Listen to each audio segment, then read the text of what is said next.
Hallo, hallo, Servus, ich bin's, Ihr gesunder Menschenverstand. Also, eigentlich wollte ich ja über Donald Trump überhaupt nicht reden. Wir zwei haben also sowas von gar nichts gemeinsam, aber man macht sich halt doch so seine Gedanken, gell?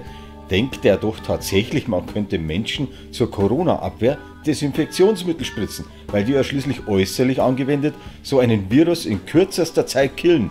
Super Idee. Was kommt denn als nächstes? Ein Stamperl Sonnenmilch am Morgen als Vorsorge gegen Hautkrebs oder was? Wenn man sich eincremt, schützt die ja schließlich auch vor Sonnenbrand. Das müsste doch von innen genauso wirken. Positiver Nebeneffekt: Wenn sich die Sonnenmilch durch die Blutbahn verteilt, hätte man auch keine klebrigen Finger mehr. Und der Sand wird auch nicht in allen Ritzen pappen. Aber einen ganz heißen Tipp hätte ich für den Herrn Trump. Wissenschaftler sollen doch tatsächlich herausgefunden haben, dass Bücherlesen bildet. Vielleicht sollte man mal daran arbeiten, essbare Bücher zu entwickeln. Man müsste halt nur aufpassen, dass die Leute nicht mit zu schwerer Kost anfangen. Die Literatur sollte dann schon dem geistigen Niveau des Essenden entsprechen. Herrn Trump würde ich da empfehlen, erstmal mit der Raupe Nimmersatt anzufangen. Passt thematisch sehr gut zu ihm und gesund wäre es auch noch. In dem Buch sind ja schließlich haufenweise Vitamine, oder?